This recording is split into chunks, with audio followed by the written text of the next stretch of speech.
Not Taylor Swift calling Justin Baldoni a bee with a little violin. Today, the judge unsealed documents that Blake Lively was fighting to keep from public release. And looks like some of Taylor Swift's text messages are trickling through, guys. It's bad. Blake Lively and Justin Baldoni acted in the movie adaptation of the novel by Colin Hoover, It Ends With Us, and it truly did end with them, because since then they have been engaged in a legal lawsuit, which Blake Lively almost getting cancelled, with Justin Baldoni saying Blake Lively wanted to take control of the movie that he was supposed to direct. He was even asking for a producer title and acknowledgement to Blake Lively, accusing Justin Baldoni of sexual misconduct and the fact that he made her uncomfortable throughout the shoot of the movie. Justin Baldoni announced that Blake Lively got control of his movie and got more say in the movie because she had a powerhouse behind her, supporting her and using her connection to make things work for her, and the powerhouse he called was Taylor Swift, who is Blake Lively's best friend. But Taylor Swift's PR team said Taylor Swift had nothing to do with Blake Lively's movie or her getting control of the movie, and she just had connection to the movie because her song was being used. But Justin Baldoni asked the judge to make sure that Blake Lively and Taylor Swift's text messages were leaked to the public, as he knew that there were plans in it to overthrow him and his movie. And now the text messages are leaked to the public, and truthfully there were plans between the both of them to overthrow him in the movie, and Taylor Swift actually helped back up Blake Lively in taking over the movie from the discussions that they were having in the text message. And the text message content in the case reports include: on April 12, 2023, Lively asked her friend, the world-famous musician Taylor Swift, for help, referring to Baldoni as the Dofu's director of my movie. She went on to describe him as a clown who thinks he's a writer now. She asked Taylor Swift to endorse the scripts that she was proposing, even without having read it. You don't have to read it, of course, was the exact message that she sent. And I sent Taylor the script on her way to my apartment because Justin was still there, and I asked her to read them. I told her she didn't have to because I didn't want her to feel pressure to do so, but I hoped that she would read it. Taylor Swift agreed to do Blake Lively's bidding, testing Lively, I would do anything for you. Lively and Swift met Baldoni in Lively's apartment, where Swift endorsed the revised script. Lively wrote to Swift saying, you were especially heroic today. I recapped everything to Rain. I was just remembering stuff, you making up shit about me and lenses, but also referring to yourself as my doll. The clown falling for it all, but also resisting it. You are the world's absolute greatest friend ever. Agreed to do Lively's bidding, unlike the cited evidence before where she was claiming that she didn't agree to do it, as she endorsed the revised script. And Justin Baldoni told Blake Lively that he liked the revised script and would have felt that way even without Ryan or Taylor coming to talk to him. And then Blake Lively explained that to protect herself like the princess in Game of Thrones, Ryan and Taylor act as her dragons. Then Blake Lively and Taylor Swift were discussing about the forthcoming New York Times article, and Taylor Swift wrote, I think the bitch knows something is coming because he's gotten out of his tiny violin, referring to Justin Baldoni as a bitch and saying that Justin Baldoni is beginning to take action because a New York Times article is coming. But Blake Lively was also ready to use other of her famous friends like Ben Affleck, Bradley Cooper, and Taylor Swift for the movie, to not only promote the movie but to actually strategically be able to claim rights to helping the movie and claim rights to the movie, which rights is supposed to belong to Justin Baldoni. For instance, in April 26, 2024 messages, Blake Lively and Taylor Swift discussed a plan to use one of Taylor Swift's songs as the film's trailer. Taylor Swift wrote, if Justin was strategic, he would be like, no Taylor Swift song in the movie.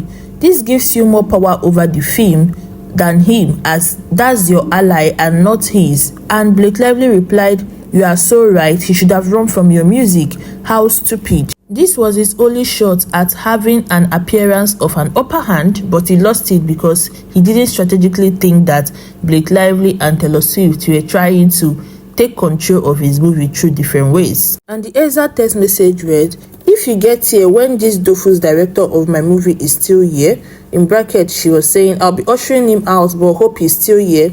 Can you do me a huge favor? I need a help with him. Can you tell him you are very excited for the movie, that you have read the book, but what you are freaking out over is the pages I sent you. what a magnetic call that is, or whatever description you are comfortable with. I will send you the scenes. You don't need to read, of course. It's a quick read.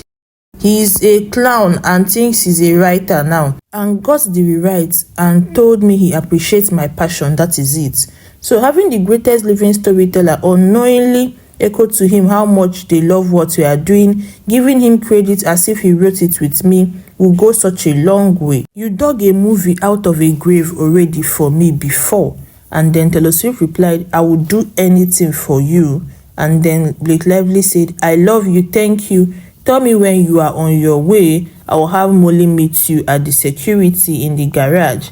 And then Taylor Swift replied, headed your way, I'm on your street. See you soon. From this conversation, you can know that Taylor Swift has helped Blake Lively get a movie before, and that she's trying to use Taylor Swift's influence to make Justin Baldoni feel that the script she wrote is very good and make him accept her rewrites on the script, even though Taylor Swift herself hasn't even read the script rewrites. Then after their plans work, Blake Lively started testing Taylor Swift again, going, I'm not okay, I can't breathe, and obsessed with you. I've never felt more like Kalasi, I have dragons. And a lot of people are saying that Taylor Swift didn't like being called Blake Lively's dragon, but it seems like she does like being called Blake Lively's dragon. And Blake Lively continues, except my dragons are bred with her herself. And then Taylor Swift replied, I'm just picturing you muttering drag cries, and then I fire off those tests to Austin. Wow. She's calling herself Blake Lively's dragon. And then Taylor Swift continued, by the way, if Justin was strategic, he wouldn't have agreed to having a Taylor Swift song in the trailer, because that gives you more power over him. That is your ally, not his. And then Blake Lively replied to Taylor Swift saying, get yourself a best friend who thinks like the actual Roman Empire. And Taylor Swift replies, his misogyny runs deep to think women are powerful of winning chess game matches or making long game power plays. So they were already having power plays and making plans behind the scenes behind Justin to take over his movie.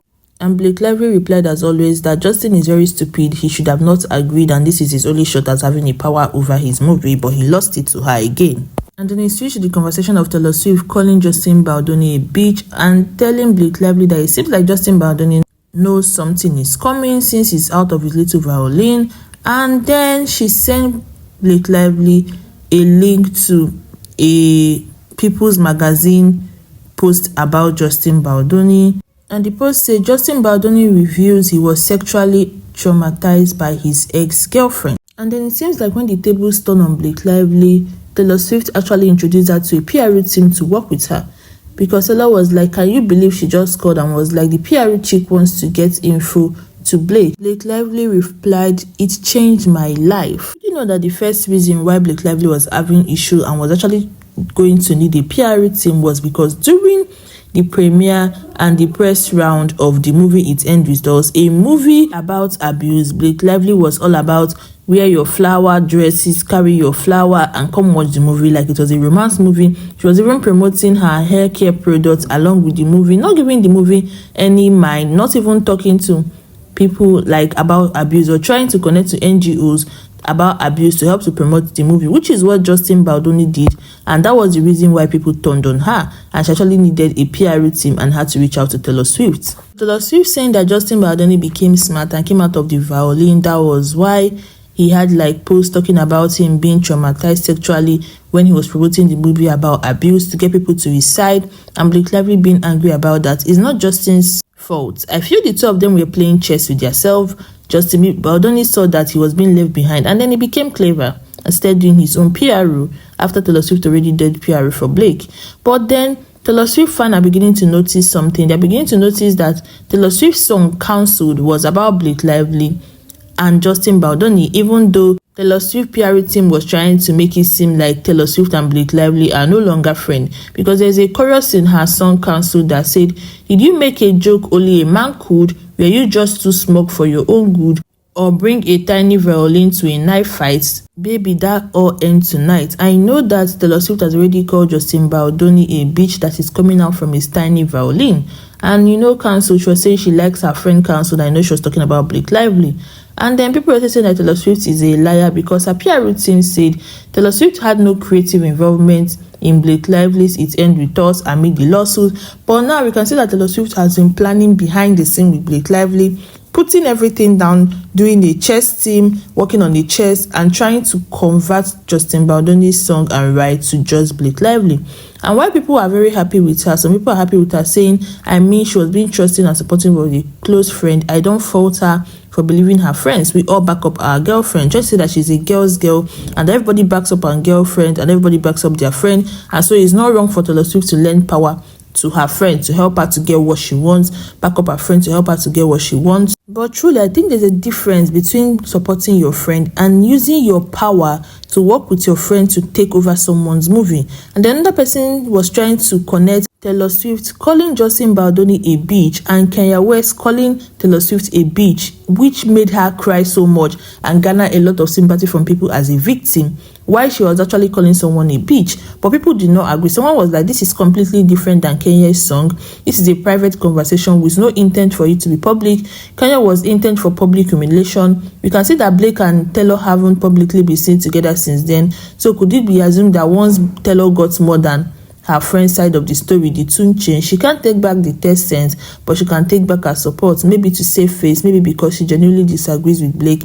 This is a Taylor Swift fan talking, and I completely disagree. Taylor is very smart. She knows what she's doing.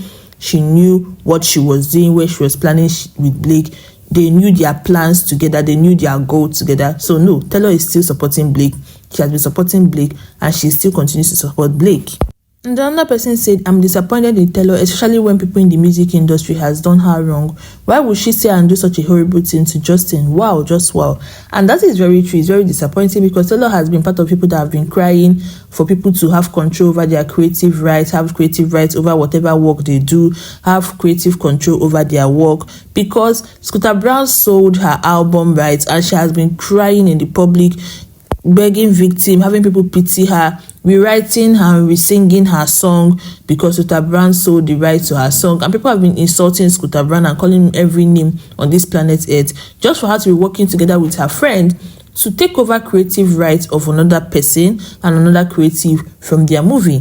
That is just the same thing that was done to her. So why is she crying? Was it because it was done to her by someone who had more power than her? Now that she has more power, she's actually doing it to another person. And somebody said, it's sad that Taylor, who made such a public issue of reclaiming her own music, will support her friend for taking over someone else's work. Exactly. Because this is just screaming hypocrisy, and it just makes it possible that people who were saying that her Miss American documentary was just a flop, whereby she only cares about human rights when it affects her and nobody else. She only cares about certain things when it affects her and her friend and nobody else, and that is partly true. And then there is a leak of Justin Baldoni's text messages where he was talking to somebody and he was like telling the person that Taylor Swift is involved and there is more power behind this. And then the person was like, what is Taylor Swift doing there? Like, what has she done before? And she was trying to say that Taylor Swift has already helped Blake Lively to get a movie before, help her to get control of a movie, help her in a movie before, and he's doing it now. She's exactly doing what was done to her before. A person asked her who did it to her before, and they replied, what Scooter Braun did to her before. That is what she's trying to do to him now. Because the person who is named Travis here was talking to Justin Baldoni, and he was like, who the hell does she think she is? Has this ever happened before? Can't be the first time. What have the studio done in the past when an actor pulls such shit like this? There has to be a precedent for something like this that protects you. And then the person replied, she has the nuclear bomb. If she doesn't promote the movie, she can leak that I'm a bad person or that she felt uncomfortable with me and all that stuff she has on me. Then she's the victim, is the Taylor Swift playbook, so she can ask for whatever she wants because she knows I know. But I don't like this text message because that means Justin Baldoni did something, because why exactly would she leak that she felt uncomfortable with you and you feel like it's something she can blackmail you with? Did you make her uncomfortable? And then Travis replied, who did Taylor Swift do this to? Like, who has Taylor Swift done this to before that he's calling it the Taylor Swift playbook? And then and you also said, and fuck, what happens if she leak all this stuff? Is that something you're willing to stand up to in order to make this your movie?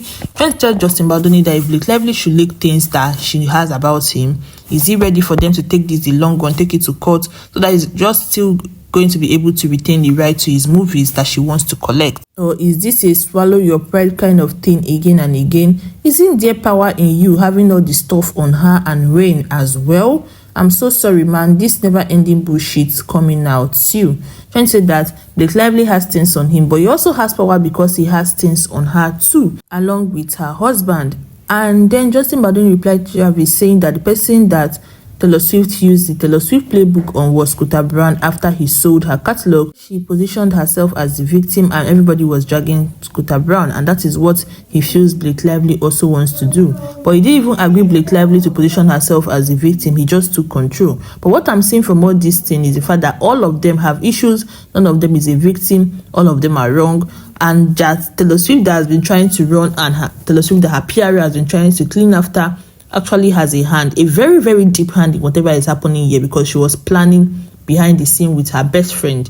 I just feel like everybody should know that nobody knows celebrities, nobody knows everybody, nobody knows anybody. You can support Taylor Swift, can be a Swiftie, but you do not know what she does behind the scene. Taylor Swift is not the girl next door as you feel her song make it looks like. Taylor Swift is very smart, a very smart businesswoman that I respect, but I know she isn't dumb. What do you think of all these updates?